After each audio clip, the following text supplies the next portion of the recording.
Alamin. Wassalatu wassalamu ala sayyidina Maulana Muhammadin wa ala alihi washabihi ajma'in, amma ba'du. Izin memperkenalkan diri, bahwa saya Mukhalis Safi, mahasiswa PPJ PAI IAIN Syekh Nurjati Cirebon, kelas A21 dengan NIM 22811313047.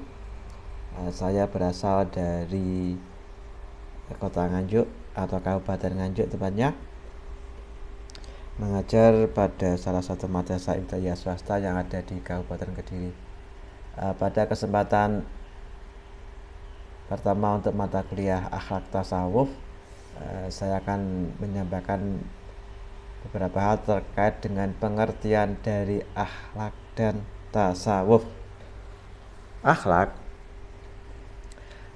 Akhlak adalah sifat yang tertanam dalam jiwa manusia sehingga dia akan tumbuh atau muncul tanpa diminta, tanpa adanya dorongan, tanpa adanya pertimbangan terlebih dahulu, atau tanpa dipikirkan terlebih dahulu.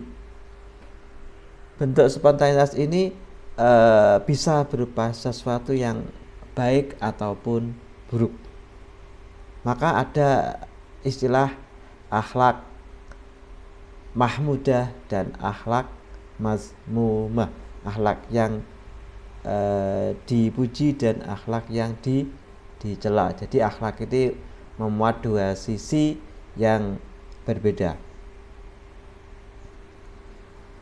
Orang menerima tamu, bila seorang kemudian dia membeda-bedakan, oh ini orang kaya maka saya hormati, oh ini orang tidak punya saya hinakan, maka itu tidak dinamakan orang yang berakhlak mahmudah, akhlak yang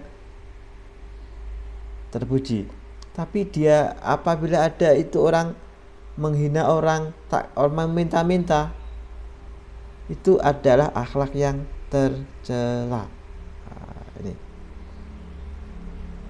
contoh lain, bila ada orang atau imam masjid atau pengurus masjid mengumumkan akan ada rehabilitasi masjid, kemudian orang itu berpikiran, berarti saya bisa menyumbang dengan sebanyak-banyaknya biar dianggap orang mampu, dianggap orang kaya, biar saya terkenal.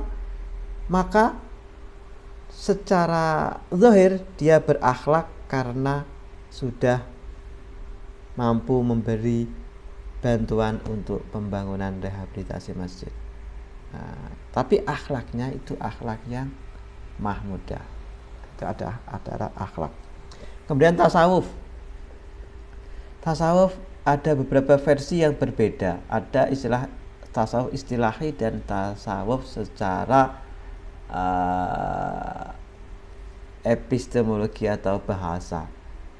Menurut bahasa, seperti dikatakan oleh para ulama, tasawuf itu dikonotasikan sebagai ahlus sufah atau sekelompok orang yang pada zaman Rasulullah itu berkumpul di serambi masjid, berkumpul di masjid-masjid untuk mengabdikan hidupnya untuk beribadah hanya kepada Allah Ta'ala semata. Dan menurut para ulama, tasawuf berartikan sebagai mensucikan hati dan melepaskan nafsu dari pangkalnya dengan cara berkholwat, beriadah, bertaubat dan ikhlas dan akhlak yang mulia lainnya. Sementara Al-Junaidi berpendapat bahwa tasawuf adalah kegiatan membersihkan hati dari yang mengganggu perasaan manusia, memendamkan kelemahan, menjauhi keinginan nafsu, dan hanya untuk mendekatkan diri kepada Allah Subhanahu wa Ta'ala. Jadi tasawuf diartikan sebagai upaya melatih jiwa dengan berbagai kegiatan yang dapat membebaskan dirinya dari pengaruh kehidupan dunia, sehingga tercerminlah akhlak-akhlak yang mulia, yang mahmudah dan dekat dengan Allah Subhanahu wa Ta'ala.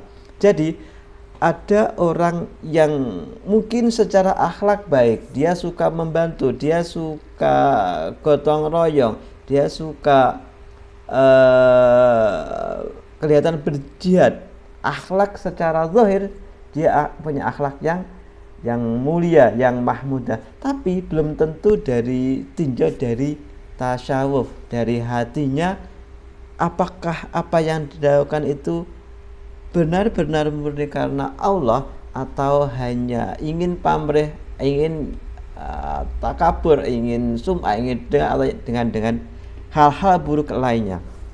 Maka ini adalah hal yang membedakan antara akhlak dan tasawuf. Jadi akhlak adalah perbuatan baik yang bisa kita lihat, sementara tasawuf adalah hati kita sebagaimana, apakah itu murni karena Allah atau tidak, itu adalah bahasan tasawuf. Demikian, assalamualaikum warahmatullahi wabarakatuh.